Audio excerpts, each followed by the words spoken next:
We don't know what we're drinking, but we'll tell you what we're thinking. What's the name of the show? Try before you die. Because? One day we're going to die. And why leave these bottles unopened?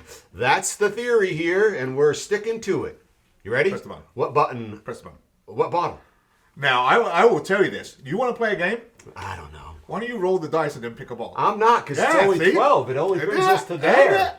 No, I'm not doing it. Then do it. I'm going to palm it.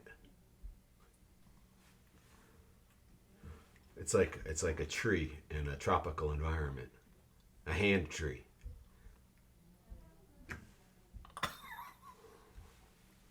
We are headed off to the snooker room, everybody, for bottle 230. We'll see you around the corner. Palm tree. Did you get it? Palm tree? Just go get the bottle.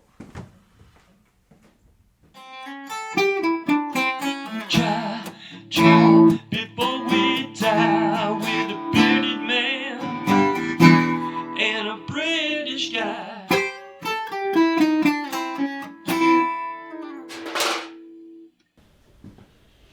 We're in the snooker room, one of my favorite rooms here in the bar. I think we were at bottle 230. We know we end over there at 216, so 218 plus 10 is 228 plus 2, 1, 2, brings us to 230. What's interesting about this bottle, by the way, a Speyburn 15-year-old Speyside release, is it actually just arrived at the bar today from crew member The Babysitter, one of his contributions to the selection here at the bitter end. This is a 15-year-old, bottled at 46% ABV, a Speyside. I'll look forward to seeing what their little bonus folder has for information. I'm not familiar. I haven't had it. We have, however, opened a Speyburn here before. Super excited. Mal will be too, because he loves the Speyside releases. We'll see everybody back at the bar.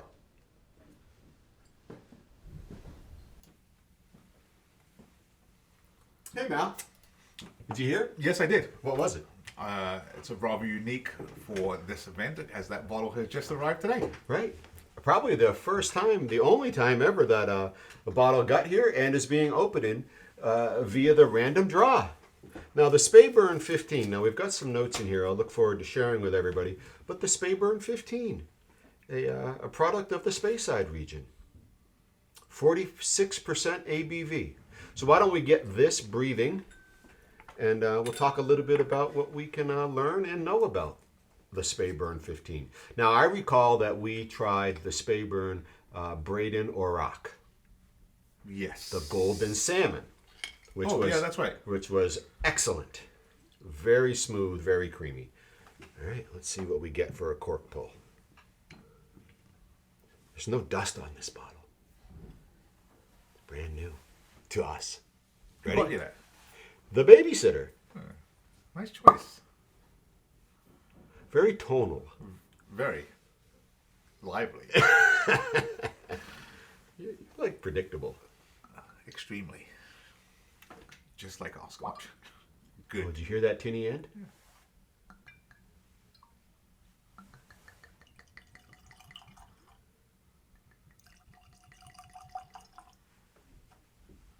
For one of the WTFs, you should just do it and just make like a song.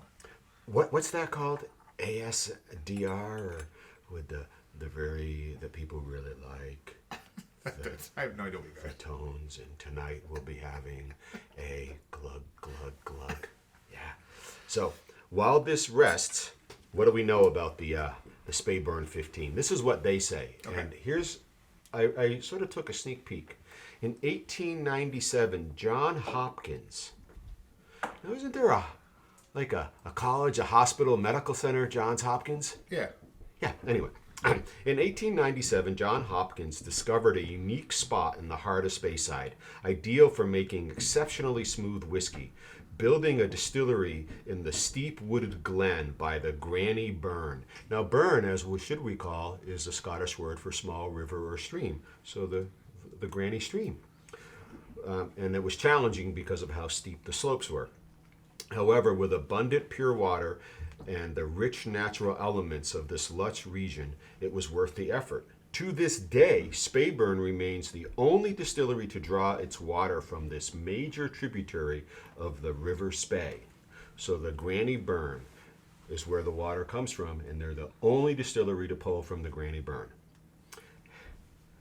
Here, maturing undisturbed for 15 long years in hand-selected American oak and Spanish oak casks, surrounded by fresh, fragrant air and rich woodland, this golden liquid has aged gently, nurtured by the soft local elements. Then, without chill filtering or coloring, we bottle it, capturing the rich, vibrant essence of Speyside. This full-bodied and complex dram is bursting with notes of dark chocolate, vanilla, citrus fruits, raisins, and spice. The creamy finish is warm and long-lasting. It's quite the build-up. We're in for another treat, I believe. So Speyburn, to me, as I've thought about it over the time of collecting and trying to understand and building this selection of whiskey, has been one that I've struggled with only because it's not this well-known distillery in terms of like a grand house like Glenfiddich, Glenlivet, Macallan. It's sort of been this sort of subtle house that has been around, but is just really hasn't been so present. Yeah, worked in the background, doing their thing. Yeah. Just mind their own business, producing good scotches. Right. It very much is reminiscent in terms of its presence of Loch Lomond, which of course is the single malt Scotch whiskey that the captain in Tintin, he's a drinker of, right? Yes. Right. Been around a long time, but just really hasn't like forced itself to the forefront of pay attention to me like some of the grand houses have. So this has just been hanging around, and it's been out there for a long time. Let's see if the bottle tells us anything. 1897. Do you have anything in the book on Speyburn?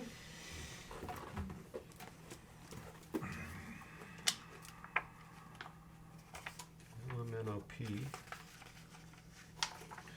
All right, Speyburn. Again, it's in the Highland region, and it's calling itself a Speyside. Right, because all Speysides are Highlands, right. but not all Highlands are Speysides. The address is Rothes Arbelaw, so it's got the names of two other distillers, Right. and it's in Morayshire. Pretty as a picture, both a growing range of whiskies, flowery and fruity, and this distillery, a much photographed Victorian classic masked by trees in a deep sweeping valley. Speyburn makes a spectacular sight on the roads out of Rothes towards Elgin. So I'm going to echo this. There are many claimants to being the most beautifully situated distillery in Scotland, and Speyburn is surely one of them. This handsome Victorian distillery set in a deep sweeping valley makes a spectacular sight on the road between Rothes and Elgin. And the Elgin Classic range is from who? Glenmoray. Glenmoray, that is correct. Yes. Built in 1897, and despite modernizations, has not undergone dramatic change. That's right. House style is flowery, herbal, heathery, and aperitif. The Speyburn. And we have a 15-year-old example, courtesy of the babysitter, one of our crew members here, bottled at 46% ABV. So what that tells nice us range. is that we should have some good complexity in terms of flavors. We also know no coloration, non-chill filtered, and we have a nice color here. American and Spanish oak, not a sherry finish, right? American and Spanish oak. There's a nice color here for 15 years with no E150A. No, very nice. Yeah. And this is one of those ones where, yet again, when we look at this color, that's like that. What do you call your maple syrups? What's the levels of your maple? Delicious. I call them Well, delicious. they're delicious. They're always delicious. The best ever. But Well, don't you have a light to yeah, gradient? the classics would be light to dark ambers and a fancy. This is clearly not a fancy. That's the lightest of them. This would be a medium amber if it was a maple syrup. Yes. I'm trying to think of another color. It has a slight element of, and maybe I'm wrong, Mal. Is this just a very ever slightly red? It has got some red to it. Yeah. Almost as if this were a... God, I almost wanted to go to this idea of a muddy clay, right? Something soily in the coloration. Always trying to find something besides the amber spectrum to describe the color. But it is a nice, rich color for a confirmed no color added whiskey. Yeah, I would say like you would get with an aged varnish. Mm-hmm. You have that color with that hint of red behind it. Right. I use some Danish oils when I do some woodwork, right, and especially the medium. So this may be in that range. But it's a nice color. It really is. It's attractive.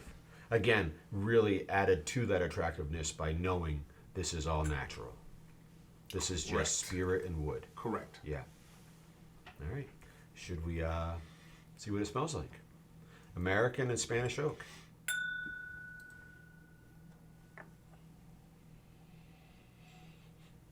Punchy.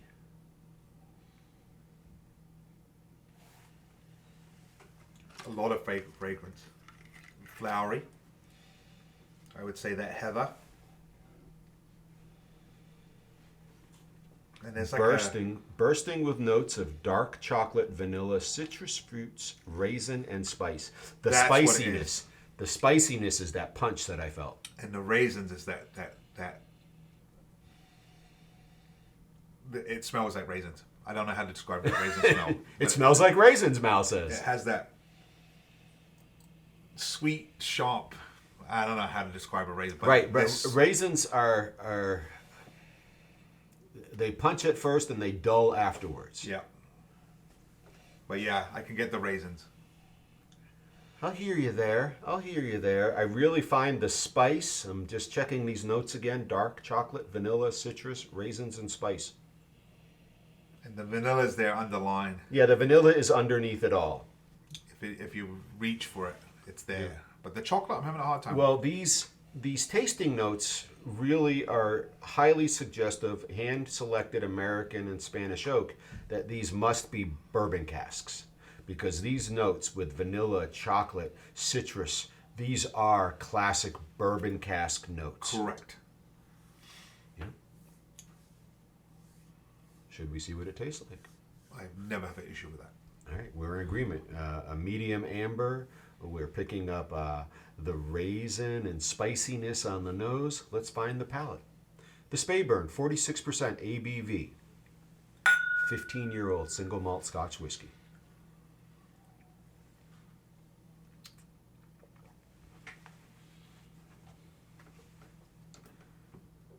I feel okay with this being a bourbon cask on the palate. And also at 46%. That's got a lot of it, just a little bit to it. It's there. It's not too much.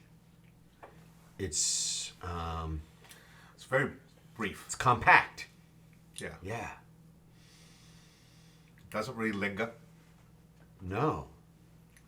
but it has a.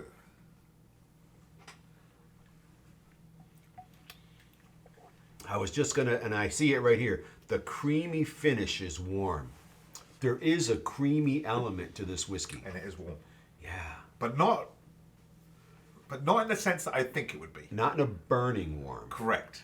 In a warming warm. Correct. If we were naming a boat, this would be Warmy McWarmface. I guess that would make sense. But that's probably the standout of that. It's just a warm feeling. It's pleasant. I don't have this like overwhelming like, oh wow, that hit me. But what I will say, which is really strange, is we have different we get different bottles in different areas and stuff like that. But what always amazes me is how some of our drinks are so compact but still very flavorful. Mm-hmm. And this one has that. You got that underlying tone of the vanilla. Yep. You're I getting agreed. You're getting a little bit of that bourbon sense from let's just say maybe from the cask. The American oak. Yep. And there is some slight raisin fruit. Mm-hmm. You know, the dried fruit flavor to it. Yeah. But it happens so fast that you don't really catch it. You don't really pay attention to it. Right. All you get is a really good drink. It's the, I don't know if this happened in England when you grew up, but when I grew up in America and we'd stay home sick from school and you'd watch The Price is Right. I watched The Price is Right. And they'd spin that wheel, 5, 10, $1, 30 cents, you know, brrr. There's like this cascade of flavors that is happening quickly, right? And then, oh, yeah, that was nice, that was good. I want to spin that wheel again. That's actually rather good, actually. Yeah. That's actually, that description right there Citrus, chocolate, vanilla, spice, boom, brrr. is like a perfect way of doing this, because it is very compact, but it is flavorful, but you can't really pick it apart, because before you even attempt to think about what one part is and what another part is, it's gone. The thing that they're contradicting our experience on is they're saying the creamy finish is warm, which we agree, Correct? and long lasting. See, I disagree with that. Yeah. I don't think it, well, I disagree with it because I don't feel like it's that one that just like washes over you. Right, we're not just like, whoof, still feeling it. But if they consider it the fact that I still have that feeling, and I haven't topped off yet, I haven't gone back into the glass yet, but I still have that feeling. I can still feel that warmth. I can still feel the drink in me. But I don't feel it's a lingering. So take me here. It's a Speyside. It is a Speyside. You're a Speyside man. Correct. Is this a Speyside? It is a Speyside. What makes it a Speyside to you? Because it's smooth. It's very smooth. Very creamy. Yes. Right. Now I want to take another nosing and see if we can declare it's fragrant, which would be a classic Speyside as well.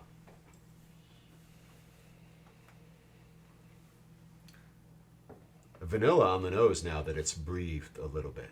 And that raisin. It's there. And I wish I could describe what raisins smells like. But it has that, it's a punchy sort of smell. Raisin is that box of thing you got on Halloween that you didn't eat and you gave to your little brother. Didn't And really want. you said, oh, you don't want the Reese's peanut butter cup? Here, have my raisins, right? But when you smell like an oatmeal raisin, Right, from the hippie down the road. you have that, it's that tangy. Right. Do you think it's fragrant? Yes, Yeah. I do think it's fragrant. Like I said, you catch some of the clover, the floral. Look for chocolate. Do you pick it up?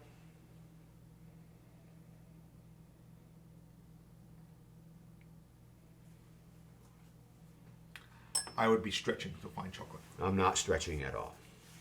I would be stretching to find chocolate. Yeah. But maybe it's because I'm so focused on that raisin. Right. The complexity here is narrow. The maturity is narrow. Now, not in a critical sense, but because it moves so fast in the senses, whether it's on the nose or on the palate, that's the narrowness. It is that. Brrr. This is a nice glass of whiskey. When would you drink this? Knowing what it is. What would be the time you'd say, hey, Colin, do we have any of that Speyburn 15? I would do that after dinner. After dinner. Because why? 2 reasons. Okay. 1, it's smooth. Yeah? 2, it's almost like a cleansing of a palate. It's not heavy. Exactly. Yes. Agreed. My answer would be after dinner because it's not heavy, it's not going to weigh you down, it's not going to tax you, it's not going to ask too much of you, even though it's got this 46% ABV. It's not a cask strength. It's not challenging you. It's asking you, and easily done, it's asking you to appreciate this whiskey. It's a nice end of dinner drink. I wouldn't call it dessert. No, not Between dinner and dessert. This is to wash dessert down. Right. Upstairs, downstairs. Upstairs, downstairs. Yeah. And what would be interesting I see that we don't have any here. Would have been interesting to see what an orange chocolate would have done with this.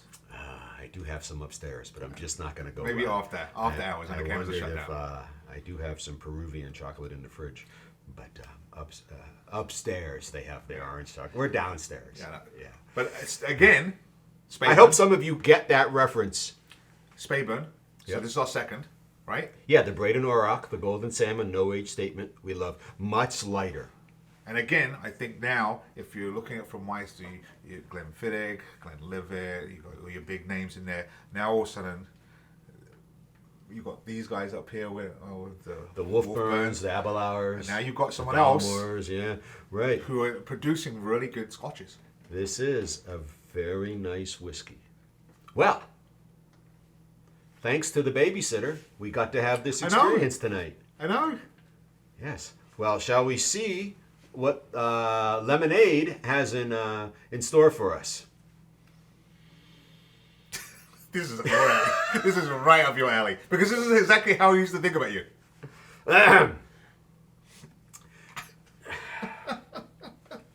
And I could have been the bottom part of that. I was the top, you were the bottom? Yeah, well, no. All right. The top and the bottom. You'll pick it up, everybody. Better to be a well-known drunkard than an anonymous alcoholic. The Speyburn 15. 46% ABV. A very complex but narrow whiskey. Brings you through all the flavors, all the expectations, all the experiences in rapid form. Yeah, that spinning wheel for Price is Right is Yeah. like such a perfect way of describing it Yeah. because you really do it. And as you you're trying see to it. see the You number. see the number. Next That's the one, one, next that's one. the one, that's the one. Right. Which one was it? Citrus, vanilla, chocolate, spicy. But for 46%, Goes down. It doesn't present as a mid-level ABV. Low would be 40, high would be over 50. We're in that mid-range at 40%, 46%. It presents as a low Correct. ABV, But I the feel- flavors and I got it. let you Going. know that it's higher than These 40. guys are onto something. Yeah, this is a nice whiskey that is been hanging around the background, producing something Well done, pretty babysitter. decent. Well done.